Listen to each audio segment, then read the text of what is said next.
बिहार में एक हफ्ते के भीतर ऐसी कई परियोजनाओं पर मुहर लगे हैं जिससे बिहार के विकास की रफ्तार पकड़ेगी। इंफ्रास्ट्रक्चर, शिक्षा के क्षेत्र से लेकर पर्यटन के क्षेत्र तक ऐसी परियोजनाएं आई हैं जिससे विकास की रफ्तार पकड़ेगी। आज के इस वीडियो में हम आपको बताएंगे बिहार के वो 5 बड़े फैसले जिन पर बीते एक हफ्ते में मुहर लगी है और जो आने वाले समय में बिहार के विकास की रफ्तार को नई दिशा दे सकते हैं। इन 5 फैसलों में कुछ ऐसे प्रोजेक्ट भी हैं जिनका सीधा असर आपकी जिंदगी और आपके शहर की कनेक्टिविटी पर पड़ सकता है।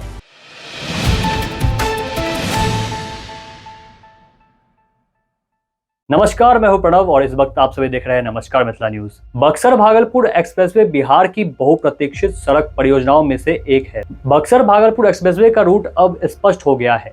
वर्ष 2025 से 26 के केंद्रीय आम बजट में इसका उल्लेख किया गया है। इससे पहले वर्ष 2024 से 25 के बजट में केंद्र सरकार ने इस सड़क परियोजना के लिए राशि आवंटित कर दी थी। हालांकि इसके बाद एक्सप्रेसवे के निर्माण, डीपीआर और मार्ग के बारे में संशय बना हुआ था। शुरुआती प्रस्ताव के मुताबिक यह एक्सप्रेसवे बक्सर से डुबराव, पीरो, अलवर, जहानाबाद, नवादा होते हुए भागलपुर तक जाने की चर्चा थी। इस खंड को 4 लेन बनाने के लिए अनुमानित लागत 3,750 करोड़ रुपए आंकी गई है। बीते केंद्रीय बजट में पटना पूर्णिया एक्सप्रेसवे, बक्सर भागलपुर एक्सप्रेसवे, बोध गया, राजगीर, वैशाली और दरभंगा सहित बक्सर में गंगा पर 2 लेन के तीसरे पुल के लिए समेकित रूप से 26,000 करोड़ रुपए का प्राविधान किया गया था। केंद्रीय बजट में बक्सर भागलपुर एक्सप्रेसवे को लेकर जो मार्ग बताया गया है उसमें बक्सर आरा पटना 4 लेन, NH 922 पटना से मुंगेर तक NH 31 और मुंगेर से भागलपुर तक NH 33 का हिस्सा है। केंद्रीय रिपोर्ट के अनुसार यह हिस्सा पहले से 4 लेन भी है। हालांकि यह हिस्सा एक्सप्रेसवे के नियमों के अनुसार एक्सप्रेस कंट्रोल रोड नहीं है। रिपोर्ट में इस बात का कोई उल्लेख नहीं किया गया है कि बक्सर भागलपुर एक्सप्रेसवे के लिए चिन्हित 4 लेन को एक्सप्रेस एक्सेस कंट्रोल करने के लिए क्या उपाय किया जाएगा। मुजफ्फरपुर सीतामढ़ी सोनबरसा NH होगा 4 लेन। केंद्र ने 3,591 करोड़ की परियोजना को मंजूरी दी। प्रधानमंत्री नरेंद्र मोदी की अध्यक्षता में हुई केंद्रीय मंत्रिमंडल की बैठक में मुजफ्फरपुर से सीतामढ़ी होते हुए सोनबरसा तक 2 लेन सड़क को 4 लेन में बदलने की महत्वपूर्ण परियोजना को प्रशासनिक मंजूरी मिल गई है। केंद्र सरकार ने इस बृहद बुनियादी ढांचा परियोजना के लिए कुल 3,591 करोड़ रुपए की भारी भरकम राशि भी स्वीकृत कर दी है। स्थानीय सांसद देवेश चंद्र ठाकुर की लगातार पहल और प्रयासों के चलते सीमावर्ती उत्तर बिहार को बड़ी सौगात मिली है। इस परियोजना का निर्माण हाइब्रिड एन्युटी मोड हम के तहत कुल 3,590.73 करोड़ रुपए की लागत से कराया जाएगा। कुल 82,578 किलोमीटर लंबी इस 4 लेन सड़क को 80 से 100 किलोमीटर प्रति घंटे की डिजाइन गति के अनुसार तैयार किया जाएगा। तेज और सुरक्षित यात्रा सुनिश्चित करने के लिए सड़क के मध्य विभाजक में कोई समतल खुला कट नहीं छोड़ा जाएगा। यातायात की निर्बाध आवाजाही के लिए सड़क पर 7 प्रमुख पुलों का निर्माण किया जाएगा जिसमें बागमती नदी पर बनने वाला 340 मीटर लंबा पुल भी शामिल है।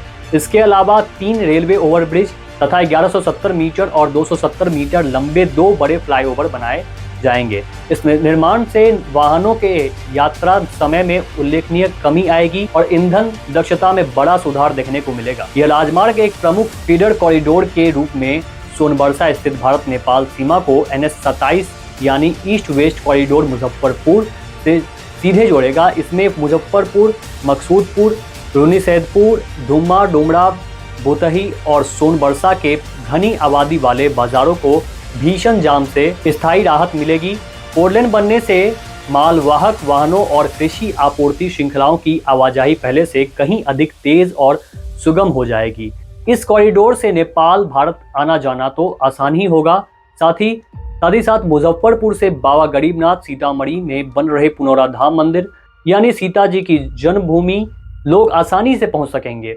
साथ ही नेपाल के पास सटे पर्यटन के क्षेत्र जैसे जलेश्वर एवं जनकपुर धाम जाना भी आसान होगा। तीसरा, कोसी नदी पर बनेगा हाई डैम जिसके परियोजना कार्य में तेजी आई। जल्द ही डीपीआर तैयार होगा। बिहार के मुख्यमंत्री सम्राट चौधरी के आग्रह पर केंद्रीय वित्त मंत्री निर्मला सीतारमण ने यह निर्देश पदाधिकारियों को दिया है। मुख्यमंत्री ने शुक्रवार को नई दिल्ली में वित्त मंत्री और विदेश मंत्री एस जयशंकर से मुलाकात की। इस दौरान बिहार के विकास से जुड़े विभिन्न महत्वपूर्ण विषयों पर भी चर्चा की गई। बैठक के दौरान सम्राट ने कोसी मेची अंतर्राज्यीय नदी जोड़ परियोजना के संबंध में प्रथम चरण के लिए आवश्यक राशि देने का अनुरोध किया। वहीं इस परियोजना के दूसरे चरण की तकनीकी मंजूरी भी जल्द देने पर बातचीत हुई। केंद्रीय वित्त मंत्री ने इस संबंध में नेशनल वाटर डेवलपमेंट एजेंसी और जल शक्ति मंत्रालय को आवश्यक कार्रवाई के निर्देश दिए। मुख्यमंत्री सम्राट चौधरी ने कहा कि इस परियोजना के आगे बढ़ने से बिहार के सीमांचल क्षेत्र से सिंचाई, कृषि एवं जल प्रबंधन का फायदा मिलेगा। सप्तकोसी परियोजना के संबंध में भी चर्चा हुई। बैठक में सुनिश्चित करने पर सहमति बनी कि संयुक्त तकनीकी विशेषज्ञ समिति में बिहार का एक सदस्य शामिल रहेगा, जिससे परियोजना से जुड़े तकनीकी विषयों पर में राज्य के हितों को प्रभावी रूप से रखा जा सकेगा। सीएम ने बिहार के विकास के लिए केंद्र से अपेक्षित सहयोग एवं लंबित विषयों पर शीघ्र कार्रवाई का अनुरोध किया। इसी बैठक के दौरान बिहार में शिक्षा के क्षेत्र के विषय पर भी चर्चा हुई। बैठक में विक्रमशिला विश्वविद्यालय की स्थापना से जुड़े विषय पर भी चर्चा हुई। मुख्यमंत्री ने बताया कि भागलपुर में इस यूनिवर्सिटी के लिए 219 एकड़ भूमि बिहार सरकार ने उपलब्ध करा दी है। इसी तरह हाजीपुर में निफ्टेम के लिए 100 एकड़ भूमि भी यहाँ सरकार ने दी है। सम्राट चौधरी ने केंद्र सरकार से दोनों संस्थानों का काम जल्द शुरू करने का अनुरोध किया। बैठक में बिहार को NH एंड स्पर्श के माध्यम से अधिक केंद्रीय सहायता उपलब्ध कराने के उद्देश्य से इसे 30 सितंबर तक लागू करने पर भी बातें हुई। वहीं रिफॉर्म बेस्ड इंसेंटिव रूप को प्रभावी रूप से लागू करने पर भी चर्चा हुई। मुख्यमंत्री ने कहा कि इससे राज्य को विकास योजनाओं के लिए अतिरिक्त वित्तीय संसाधन उपलब्ध कराने में मदद मिलेगी। फल्गु नदी में साल भर पानी लाने का ब्लूप्रिंट तैयार, दिल्ली में मीटिंग के बाद जल्द शुरू होगा काम। इस परियोजना में सोन नदी को फल्गु नदी से जोड़ने का महत्वपूर्ण कार्य होगा। केंद्रीय मंत्री जीतन राम मांझी ने बताया कि मोक्षदायिनी फल्गु नदी के पुनर्जीवन के लिए गुरुवार को केंद्रीय मंत्री नितिन गडकरी के कार्यालय में केंद्रीय जल शक्ति मंत्री CR पाटिल और केंद्रीय पर्यावरण मंत्री भूपेंद्र यादव के साथ महत्वपूर्ण बैठक हुई। बैठक में यह तय किया गया कि जल्द ही फल्गु नदी की उड़ाही का काम शुरू होगा। श्री मांझी ने कहा है कि प्रधानमंत्री नरेंद्र मोदी के नेतृत्व में गया जी का समग्र विकास हमारी सर्वोच्च प्राथमिकता है। सांसद प्रतिनिधि इंजीनियर नंदलाल मांझी ने कहा कि जिले के लिए फल्गु नदी जीवनदायिनी है। सालों भर पानी रहने से तड़पण के साथ गयाजी शहरवासियों को पेयजल की समस्या से निजात मिलेगी। उन्होंने कहा कि इस योजना से पर्यटन के क्षेत्र में सकारात्मक बदलाव होगा। दूरदर्शी सोच के साथ साथ जनहित और लोकहित के लिए हर संभव प्रयास जारी रहेगा। इन परियोजना में सबसे बेहतर परियोजना आपको कौन सी लगी और आपके क्षेत्र तक इस परियोजनाओं से लाभ पहुंचेगी, इस विषय पर हमारे कमेंट बॉक्स में अवश्य कहिएगा। नमस्कार, अब तक इतना ही। मिलते अगले कड़ी में नई खबर, नए समाचार के साथ। जाने से पहले अगर आपने हमारे चैनल सब्सक्राइब नहीं किया तो हमारे चैनल सब्सक्राइब करें। अगर आपने हमारे ट्विटर, इंस्टाग्राम, फेसबुक पेज को फॉलो नहीं किया तो हमारे सब पेज को फॉलो करें। नीचे हमने इस सब का लिंक डिस्क्रिप्शन दे दिया है। हमें दीजिए जाने की इजाजत। आप देख रहे हैं नमस्कार मिथिला न्यूज। नमस्कार।